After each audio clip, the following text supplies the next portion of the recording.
RE5 was developed by Capcom and released in March of 2009 on the PlayStation 3 and Xbox 360, coming to PC in September of the same year. RE5 went on to be the commercial powerhouse of the series, selling over 13 million units, which makes it the highest selling entry in the entire franchise. I played this game on its release on the PlayStation 3, and I played it to death over a period of a year, earning the Platinum Trophy, which is one of only 3 Resident Evil games I've taken the time to actually accomplish. In the years that followed its release, I'd look back on RE5 as RE4, but better. Now it goes without saying, that's like dropping a nuke right at the start of this video, but I think it's important for you to know what my mindset was going into this. Now during the course of this review, I'll explain what I loved, what I hated, and ultimately, if it does live up to my memory. Now if you've been enjoying my content, then put a like on the video and subscribe to the channel. It all helps me grow and find a larger audience. But that's enough of that. As usual, I've split this review into plot, gameplay, and presentation. Now let's dive in.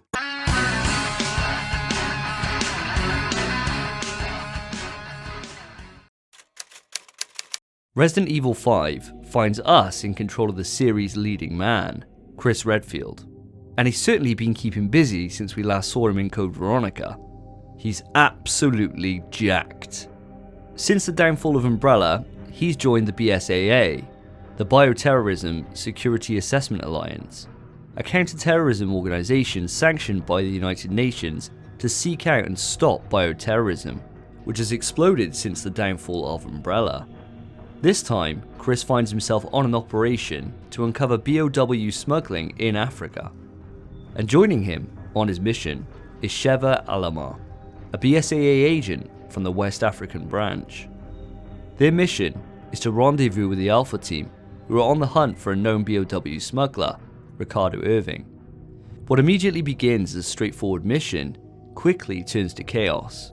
All the townsfolk have been infected by an improved strain of the Las Plagas parasite, which acts within 10 seconds, turning the host into a mindless puppet seeking only to destroy our heroes.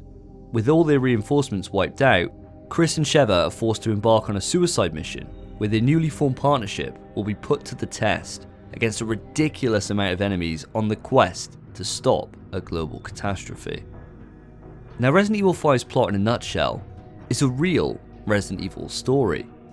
You've got everything that you've come to expect by this point. A global threat, someone mentioning a new world order. The bad guy has multiple chances to end it, but ultimately decides not to. No. I'm going to leave them alone and not actually witness them dying. I'm just going to assume it all went to plan. What? RE5 plays it all straight-faced, which just adds to the sheer lunacy of it all. Proper Resident Evil. It also helps that we get the best villain from the entire series. Albert Wesker is back. Having not appeared since Code Veronica, he's front and center as the big bad throughout, and he's exceptional. Resident Evil, in my opinion, peaked with him as a villain, and it's always a joy hearing him scream. RE5 decided to do away with the codec conversations and instead go back to what the series used to do: cutscenes and lore-rich files. I'll cover the cutscenes in more depth later in the review, but the lore pickups are truly exceptional.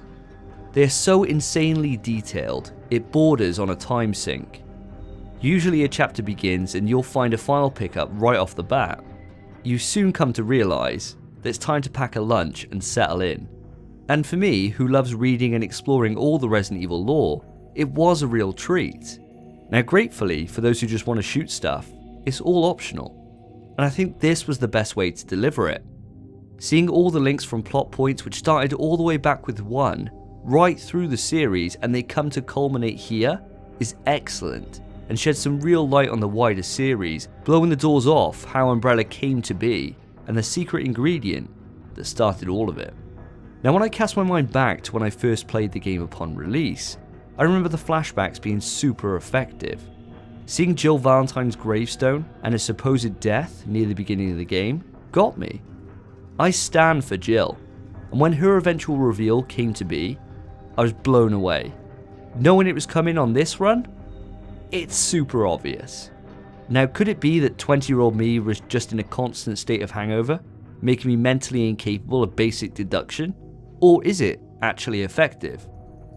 I'm not sure, but regardless, it's still a great way to spin intrigue throughout the game, and ultimately, it is what motivates Chris throughout the entire story. Now, I've been nothing but positive on this plot, and to be honest, I'm struggling to think of things I don't like about it. Sure, there's not much character development, but for Resident Evil, it's exactly what it needs to be, and it's delivered in the best way possible, putting story there for those that want it in the file pickups, but leaving enough in the cutscenes for you to know what you're doing and why you're doing it.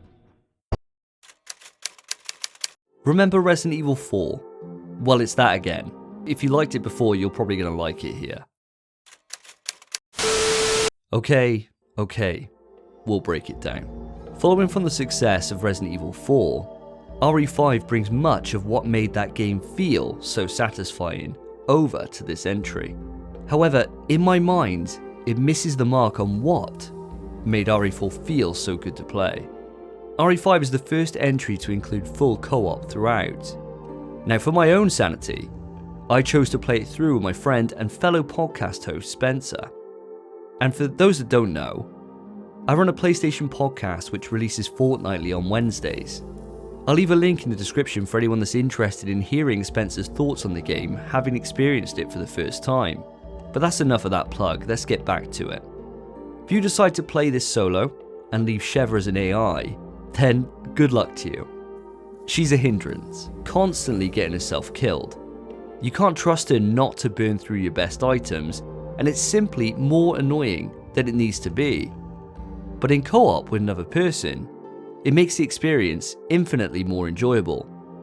However, introducing co-op into the mix opens its own Pandora's box full of issues. The tank controls from Resident Evil 4 are back, and while they work here, they are pushed to their limit. The sheer amount of enemies to contend with in this entry is insane, so having your movement stuck in place with how overly quick the enemies close the distance can mean you end up trading blow for blows. A dodge function would have made this way more enjoyable. Think RE3, but one that actually works. There are ways that they've found to offset frustration here.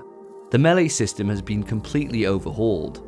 On the face of it, it looks the same as 4, but it's not. Depending on where you stun the enemy and your position relative to them, you'll have access to different moves to lay the smackdown.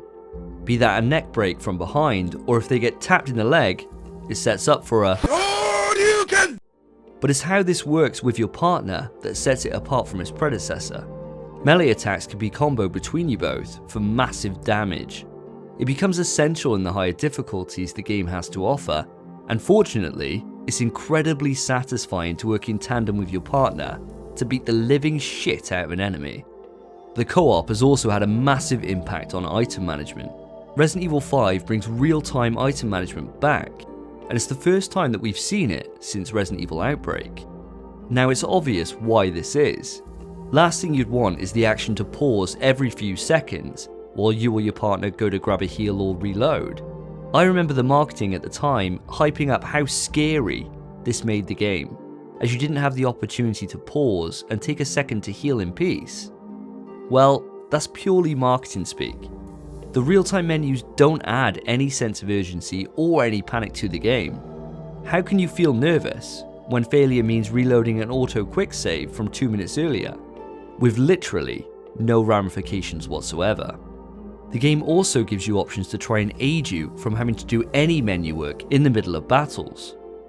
Resident Evil 5 introduced a quick select system. Now on PC, it's pretty much perfect, as every space on your inventory corresponds to a number on the keyboard, so you can easily select any item without having to open the menu, whereas on console, it's more restrictive. You only have access to 4 directions, the up, down, left and right on the D-pad. Now, does that limitation cause any tension? No. It's just annoying. Why can't I use diagonals or button combos to access the rest? Having your guns mapped to a direction and then having to go into the menu to pull out a grenade, losing that perfect opportunity to blow a horde of enemies to Kingdom Come, sucks. Now there is one pro to this system compared to Resident Evil 4. Here, you can reload weapons instantly from the menu, which is something I really missed. In RE4, having to scroll through your entire arsenal just to reload them for the next encounter was tedious. But that's it. I stated before how Resident Evil 4 had the best inventory management in the entire series, and I lost hours sorting my items. But here, there's none of that. Sure, you can move items between you and your partner, and that's easy, but none of it is satisfying. It just does the job. There's other omissions in RE5 which just make zero sense to me. The merchant, he's gone. Why? Upgrading and selling guns works exactly the same as RE4, and it works fine, but having a shop in a menu whenever you die or start a new chapter makes the process dull. The merchant not only added character to a gameplay mechanic, he also was a sight for sore eyes. You'd reach him and know you'd have a quiet moment to prepare and tool up before you go back out into the next high octane encounter. In RE5, you just do it because why not? There's no feeling of joy. There's no charm in it. It's just a mechanic front and center, and I honestly don't understand it. It's just completely soulless. Continuing in the same vein here is the treasures. In Resident Evil 4, you'd find precious items across the environment, and oftentimes by holding off selling them, you can combine them into each other to increase their value. This added additional layers to the gameplay. Do you need to sell now? Or can you hold off a little longer in the hope of finding that one missing piece?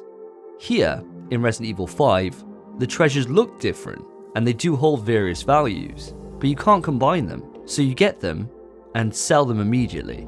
So what's the point in them even looking different?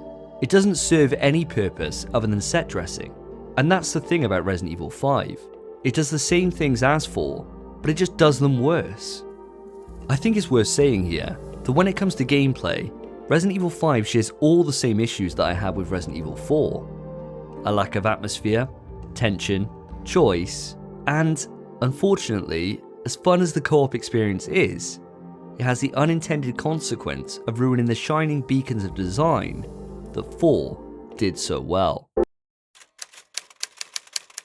With Resident Evil 5 releasing on the HD consoles of the PlayStation 3 and Xbox 360, at the time, its character models and environments were absolutely stellar, and under a modern eye, it still looks superb.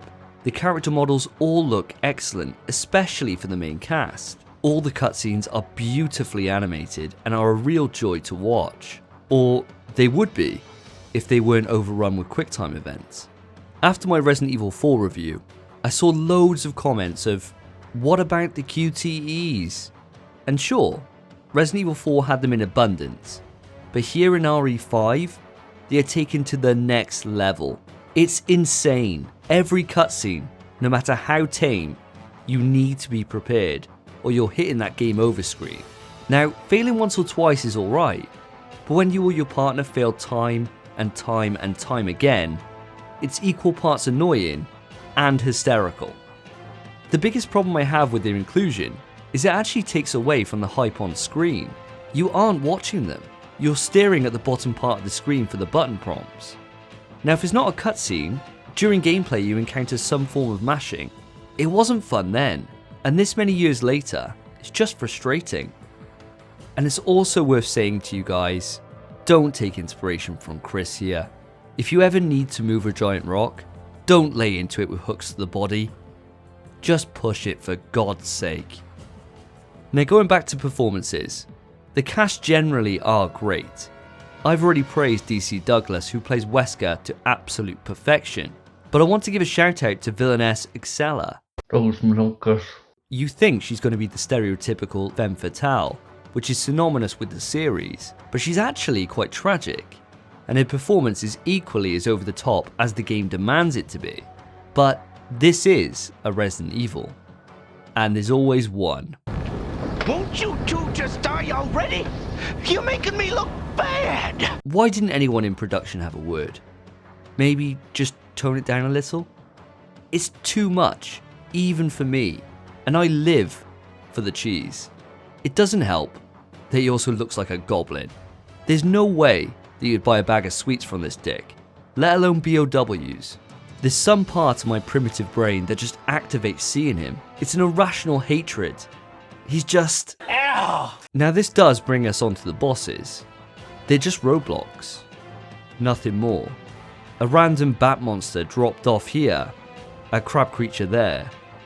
Not overly fun or even connected to the actual plot. They're just thrown in. Resident Evil 4 made the bosses feel like you're working your way towards the end goal. But with Resident Evil 5, it's not until you get to the boss fights with Jill later into the game that you experience that same feeling. The last 3 bosses in Jill, Excella and Wesker are great battles, with equal parts interesting gameplay and tactics.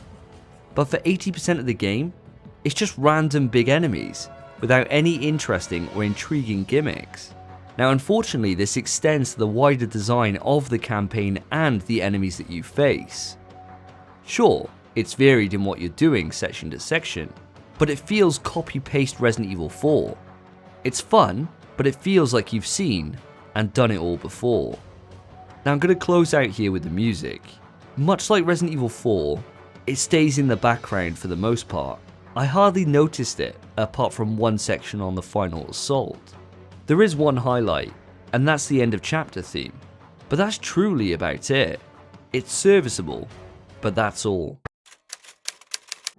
After writing this review, it really stood out to me just how far my opinion has changed on Resident Evil 5.